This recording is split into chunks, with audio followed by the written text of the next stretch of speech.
Hello everyone, welcome back to my channel. In today's review, we'll be taking a look at this, the Bachmann Class 24. So very quickly, before I show you the logo, like always, I will show you the box.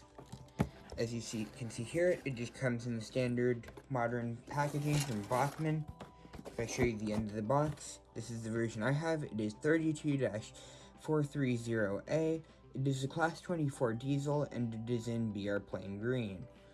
If I show you quickly here, on the back of the box, you can see, sorry, the glare is very bad. That's not gonna work. If I angle this maybe a little better, you can see the history on the locomotive. Sorry that took so long.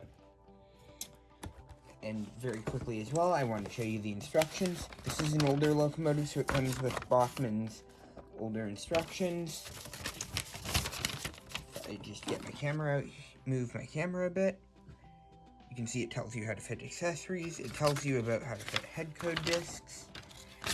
And on the back, there is an exploded diagram of the model, mainly just showing you the chassis.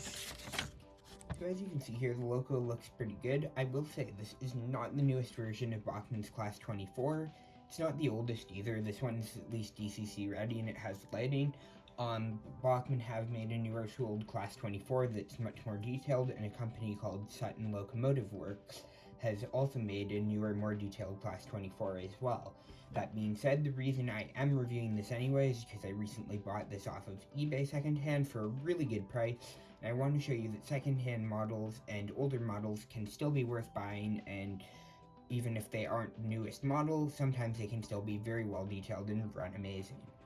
So starting here up at the front, you can see that this model has separately fitted windshield wipers here up at the top, and it has separately fitted handrails right under the windows there. The windows are glazed very well and flush. And as you can see here, you've got all of the lights on the front of the locomotive, as well as these two head code discs that I don't think came pre-fitted. I think this is something that the previous owner would have done, but there were head code discs included in the detail pack. I could be wrong, maybe these were pre-fitted. Down on the buffer beam, you've got a coupling hook and sprung buffers, even though this is a slightly older model. Going to the side, you can see you've got these separately fitted handrails. These are probably my least favorite detail on the model, if I'm honest. They are separately fitted, which is nice, but they're very chunky. Now, to be fair, the Class 24s did have very chunky handrails, but not to this extent. These are very chunky, and they're made of very flimsy plastic. They are sturdy, they just flex a lot, which I guess is fine, but I'm just not a fan of how chunky they look. And I don't think the real Class 24 handrails, despite being a little on the oversized side, were quite this big. As you can see here on the side as well, these grills look pretty good. They are just molded and they're not etched or anything, but the relief there in molding is great, and honestly it's pretty hard to tell they aren't etched. And as you can see, the livery on the side is pretty good. This is just BR plain green, it's nothing too complex, but you can see the crest here looks amazing. The number is put on very well. You've got details like the handrails that are picked out, and the grills are painted a slightly different color, which helps them stand out and look more real. And as you can see, there's this cross piece on the inside of the grill that's like imitated the inside, and it looks pretty good. And that's picked out. You've got a warning label right there, which is very hard to show on camera, but it is actually legible, which is pretty cool. And you've got the stripe along the bottom here, which looks absolutely perfect.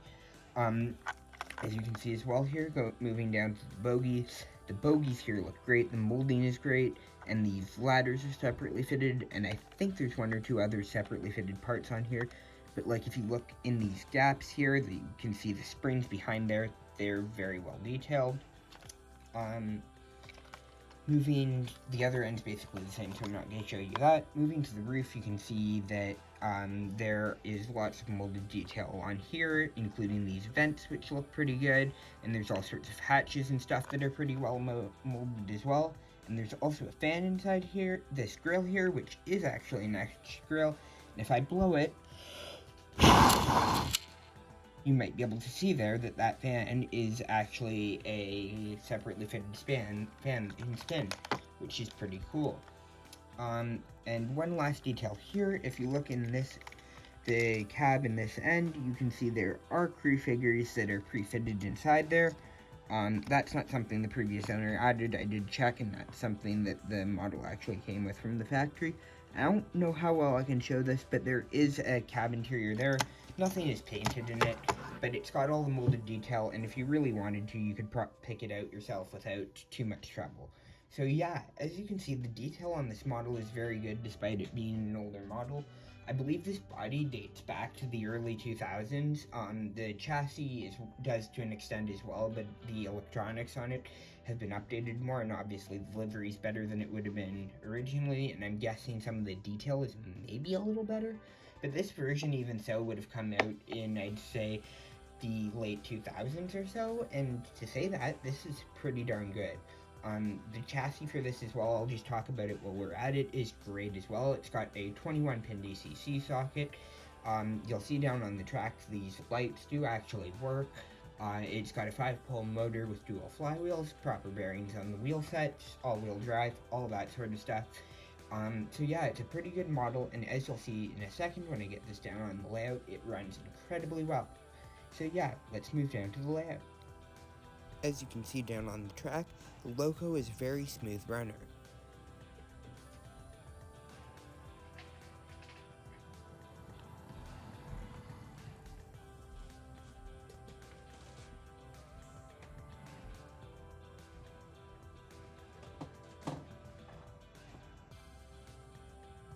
As you can see as well, it is a very good crawler. Moves exceptionally slow.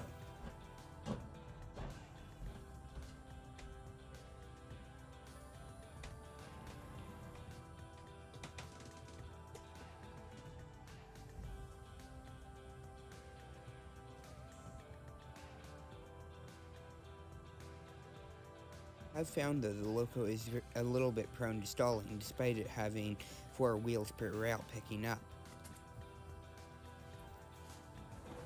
As you can see, the hand of God had to come in to help it.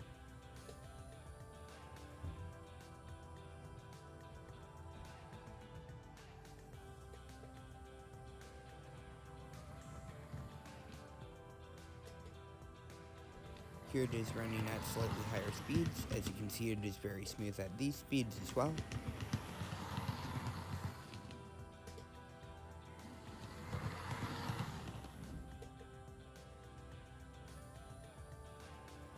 And here it is crawling as well.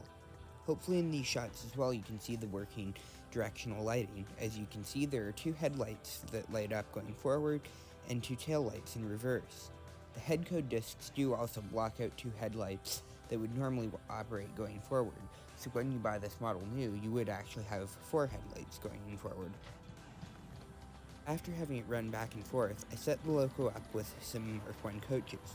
I had it pulling 5 Bachmann Mark 1s, and it handled these with easily, even on my rough track work and on the slight gradient you'll see in a minute.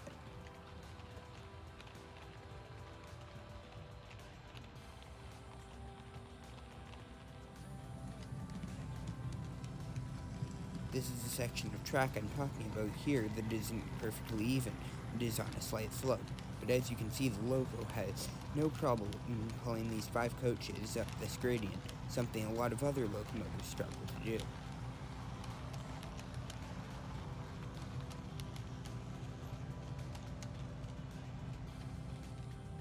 Now have the locomotive pulling a goods train made up of BR rolling stock primarily. Looks pretty good hauling a train of this size in my opinion.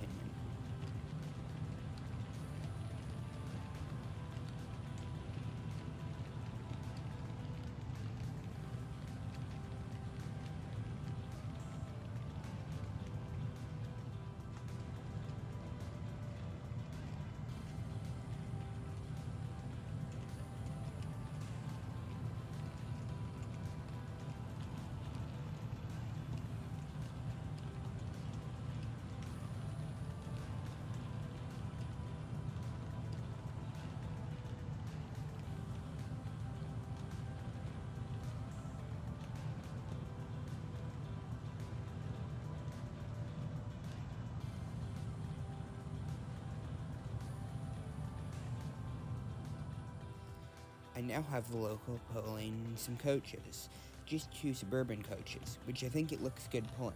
I wish I had a few more of these coaches to run with it, but even just with these 2 it looks good.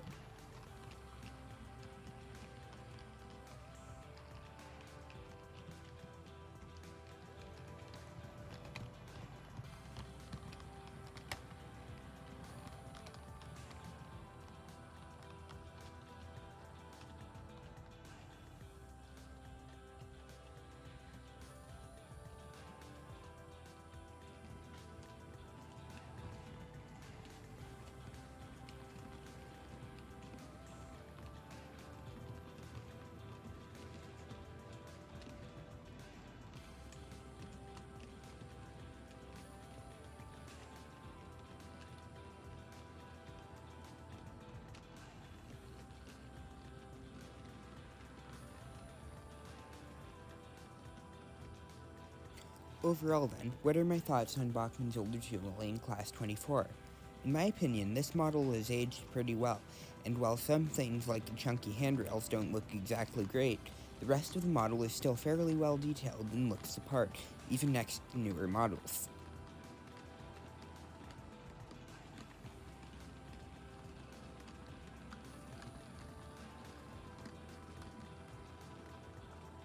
As you can see as well, the model also runs extremely smoothly, both at low and high speeds. While it may occasionally stutter, I don't really see that as a big issue, and I hope you'll agree with me. I bought mine for around £55 used, and I think that's a fantastic price for one of these. And if you can also find one for the similar price, or even up to around £90, I'd say, I think it's a fantastic purchase.